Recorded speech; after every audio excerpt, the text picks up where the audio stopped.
मंचस्थ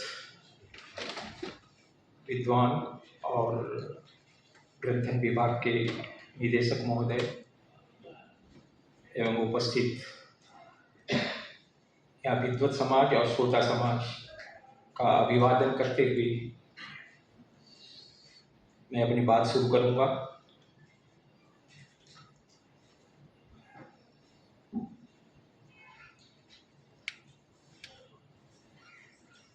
इसको थोड़ा और पीछे करें।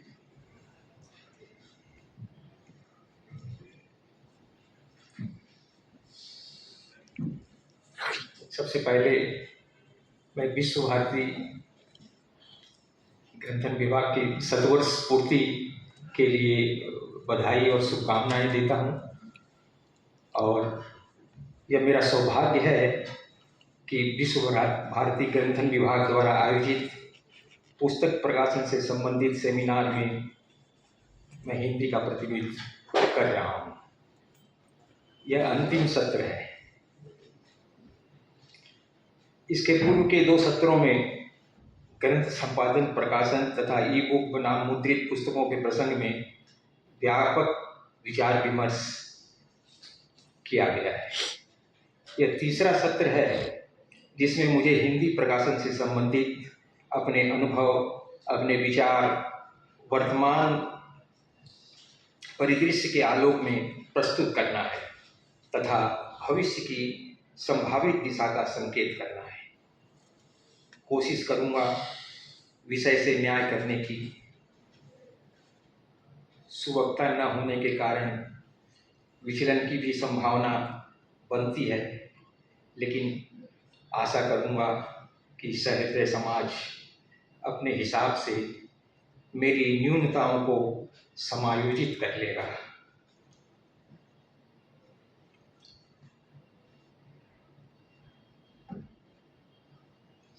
सबसे पहले इस प्रसंग में प्रतिवेदन प्रस्तुत करने के पहले मैं अपना थोड़ा परिचय देना पसंद करूंगा कि मैं प्रकाशन क्षेत्र में किस प्रकार आ गया। दरअसल साहित्य मेरी श्रद्धा रही है। युवावस्था से, स्कूली जीवन से ही मैं पुस्तकों के संपर्क में, साहित्य के संपर्क में आ गया और जीविका का कार्य मुझे प्रिंटिंग प्रोफेशन से मिला। दरअसल मैं कॉमर्शियल प्रिंटर हूँ। कॉमर्शियल प्रिंटिंग के बाद एक अवसर मुझे मिला लिटिल मैगजीन से जुड़ने का। कलकत्ता की समकालीन सीजन 25 वर्ष प्रकाशन हुआ है, उसके मैं संपादक मंडल में था।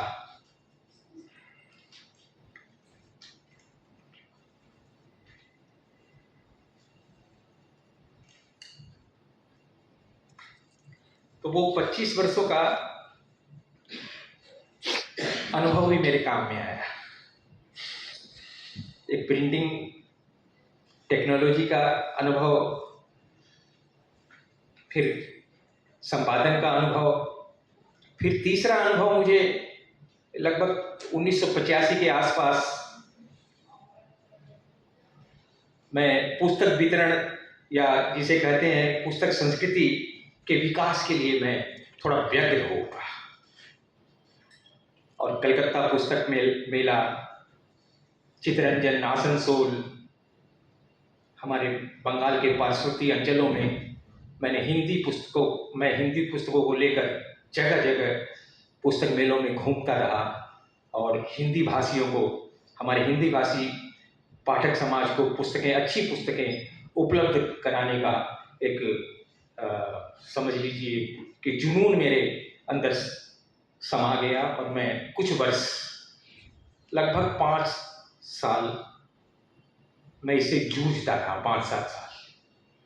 और फिर स्वाभाविक है कि परेशान हुआ और फिर उस काम को मैंने तिलांजलि दे दी।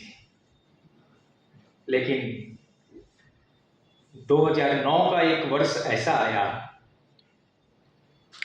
कि मैं अचानक बिना किसी योजना के प्रकाशक बन गया। एक पांडुलिपि मेरे सामने आई कविता की, केवल मुद्रण के लिए। कलकत्ता पुस्तक मेला में उसे रिलीज होना था, मेरे मित्र भी थे।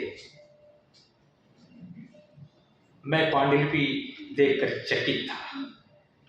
उच्च श्रेणी की कविताएं थी।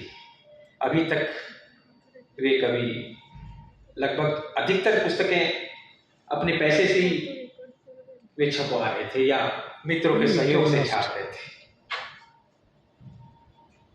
मेरे मुंह से अचानक निकल गया कि मैं इसे छापूंगा, और सब कुछ अचानक हुआ। इसका नामकरण, मेरे प्रकाशन का नामकरण भी उन कवि का ही दिया हुआ है, प्रतिश्रुति प्रकाशन।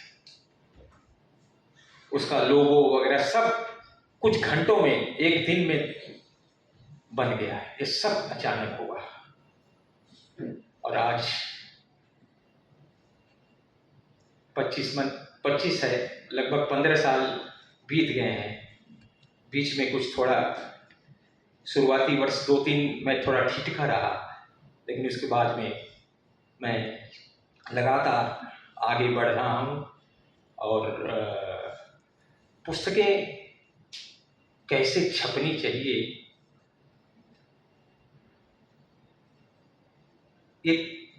यह केवल व्यवसाय नहीं है, यह कला है, यह एक सांस्कृतिक कर्म है। ये सांस्कृतिक कर्म यदि नहीं है तो फिर इसका क्या अर्थ है?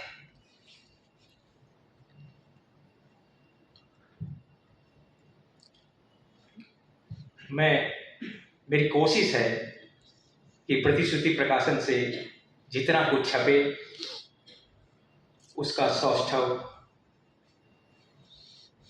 अंग्रेजी या बांग्ला पुस्तकों का जो मान है, मानदंड है, उससे नीचा नहीं जाए। कुछ नया कर सकूं तो कुछ अच्छा हो। मेरे सामने ये चुनौती है और मैं लगातार यह कोशिश कर रहा हूं, लेकिन दिक्कतें बहुत है। जो हिंदी प्रकाशन का वर्तमान परिवेश है, परिदृश्य है, जो हमारा पाठक समाज है, जैसी वितरण प्रणाली में जो बाधाएं हैं, जो मुश्किलें हैं, इसको छोटी ताकत से, अल्प साधनों से उसकी पूर्ति करना बहुत मुश्किल काम है। लेकिन मैं कोशिश कर रहा हूं। तो मैं कह रहा था कि प्रकाशन सामान्य कर्म नहीं है, इसके साथ कला और संस्कृति अभिन्न भाव से जुड़ी है।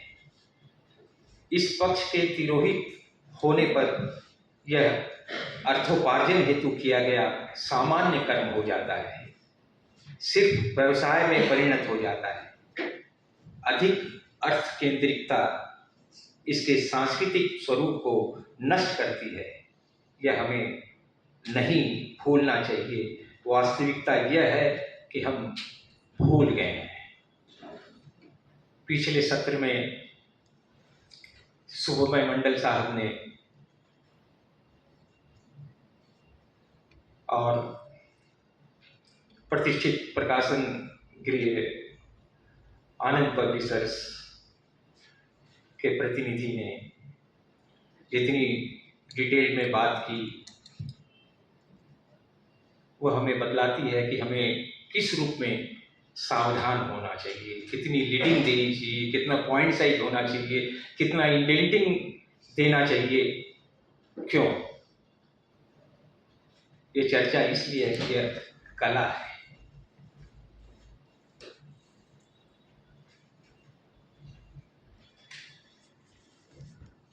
मैंने अभी तक जितनी किताबें छापी हैं उसमें अनुवाद की केवल 2 पुस्तकें ही हैं। एक कन्नड़ से अनुवाद है, एक असमिया से अनुवाद है। बांग्ला से भी मैं देना चाहता था, लेकिन अभी तक संभव नहीं हुआ है। भविष्य की मेरी योजनाओं में है।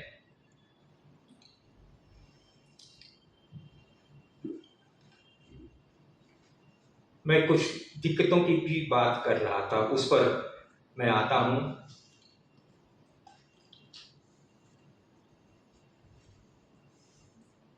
यो हिंदी की भूमिका बहुत बड़ी है। हिंदी प्रकाशन पर दायित्व भी बहुत बड़ा है, क्योंकि वह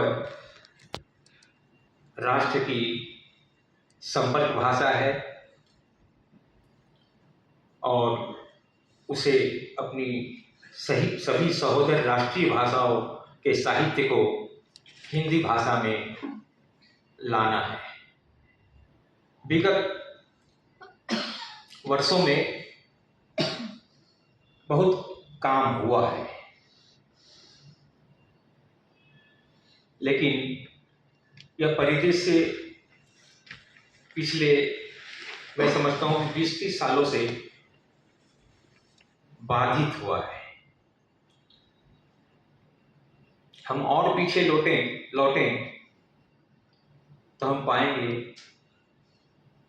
कि हिंदी प्रकाशन का अतीत स्वर्णिम रहा है। हम जानते हैं कि कलकत्ता से ही पहला अखबार छपा था। संभवतः पहली पुस्तक भी यहीं से छपी थी। इलाहाबाद, बनारस के पैरेलल में कलकत्ता भी एक बड़ा गढ़ था हिंदी प्रकाशन का, लेकिन धीरे धीरे यह सब खत्म हुआ और दिल्ली हिंदी प्रकाशन का हब बन गई। यह केंद्रीकरण जनतांत्रिकता के ख्याल से मैं समझता हूं कि घातक है। परिणाम यह है कि आज भ्रष्टाचार तत्व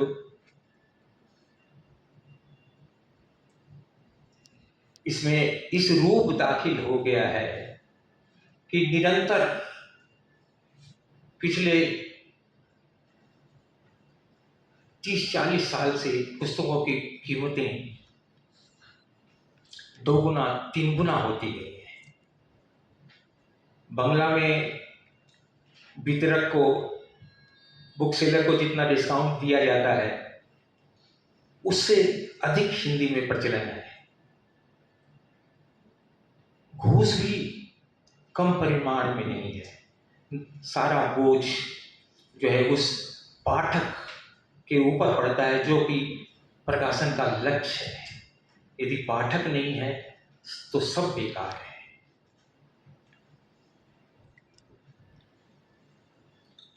दूसरी दिक्कत अब यह है कि अब पुस्तकों के संस्करण 50-100-200 के भी निकल रहे हैं। पीओडी सिस्टम में कोई तो 10-20 निकाल करके भी काम चला ले रहा है। जैसा कि कहा गया कि ISBN तो कोई क्वालिटी की गारंटी नहीं देता है। एकदम सच है।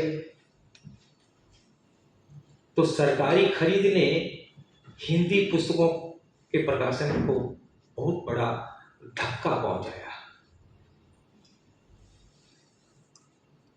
पाठक हमारे सम्मुख होकर के भी नहीं है।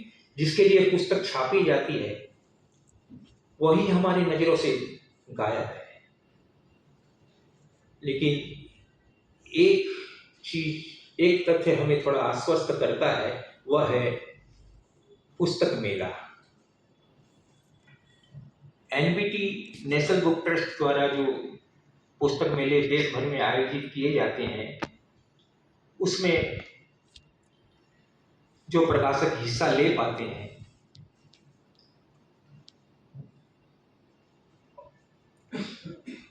और अपने पाठकों से जुड़ते हैं, स्थानीय लोग वहाँ के हो, चाहे कलकत्ता हो, बनारस हो, दिल्ली हो, और छोटी जगह आजमगढ़ हो, इलाहाबाद हो, जगह जगह पुस्तक मेले आयोजित हो रहे हैं। लेकिन यहाँ भी थोड़ी परेशानी है कि खर्च इतने ज़्यादा हैं कि जितनी बिक्री होती है उतने ही खर्च है या उससे ज़्यादा खर्च है। लेकिन फिर भी प्रकाशक जाने की कोशिश करता है कि चलता रहेगा तो कहीं कुछ आशा बनेगी। तो जो समझौता नहीं कर सकते, उस अपसंस्कृति की ओर नहीं मुड़ सकते, उनके लिए तो मेला एक प्राणवायु है। तो वो कोशिश भी मैंने खूब की है। लेकिन अब थोड़ा थकने का यह परिणाम है कि मुझे इसे पुनर्गठित करना पड़ रहा है और कोशिश कर रहा हूं कि यह निरंतर चालू रहे। एक विडंबना यह भी है, मैं इशारा करूंगा कि एक बड़ा व्यक्तित्व मुझे याद आ रहा है। आप लोग शायद जानते हो, जरूर, नेशनल बुक ट्रस्ट के डायरेक्टर रहे श्री अरविंद कुमार। वे राधा कृष्ण प्रकाशन के मालिक थे। ये क्या हुआ कि उन्होंने अपनी प्रकाशन को बेच दिया और एनपीटी में चले गए। मैं जो प्रकाशन में हूँ यह भी उनकी देन है। एक तथ्य आप सबको बतलाना चाहूँगा कि जब मैं जिस वर्ष वितरण के क्षेत्र में आया था, मैंने कलकत्ता पुस्तक मेले में अपना पहला स्टॉल राधा कृष्ण प्रकाशन के नाम से ही, बैनर से ही लगाया था। और उन्होंने मेरी एक चिट्ठी के बल पर केवल पुस्तकें उधार दे दी थी। तो मैं प्रकाशक बनने की एक भूमिका वहाँ उस समय बनी थी, तो मैं उनका ऋणी। आज वे परिदृश्य में नहीं है, लेकिन हमें दिक्कतों को समझना चाहिए कि क्यों बड़े बड़े कुछ प्रकाशन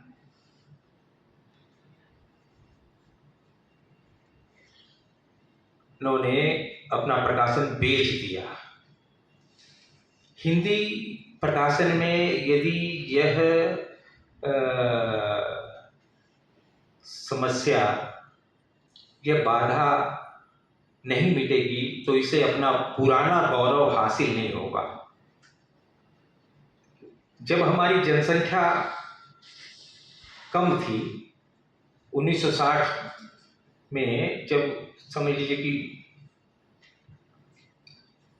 40-44 करोड़ होगी, आज लगभग तिगुनी चौगुनी हो गई है।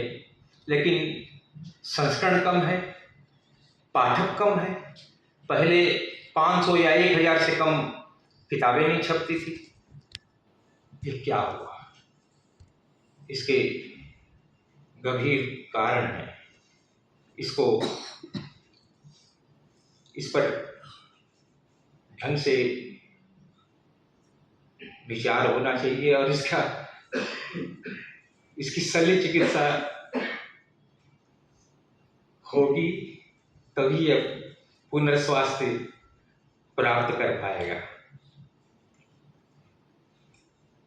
प्रतिश्रुति प्रकाशन जिन भी पुस्तकों को छाप रहा है, या वह पहले यदि मुद्रित है तो हमने कोई गलती नहीं की है। उसका जो पहला संस्करण जहां से छपा है उसका उल्लेख हमने अवश्य किया है और अपने संस्करण को प्रतिश्रुति प्रथम संस्करण कर करके लिखा है। मैंने कहा कि यह पुस्तक प्रकाशन एक कला है, एक सांस्कृतिक कर्म है। हमें हर बात में इस बात को ध्यान रखना है, लेकिन सर्वाइवल वाली बात जब सामने आती है और इसमें ऐसे ऐसे लोगों का प्रवेश हो चुका है जिन्होंने इस सुंदर कर्म को असुंदर में तब्दील कर दिया है।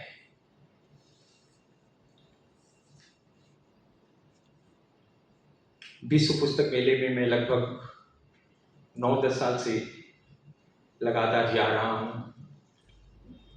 थोड़ा अगल बगल और स्टॉलों में घूमता हूँ, देखता हूँ किताबों को, और देखकर इस बार तो विशेष आश्चर्य से भर गया,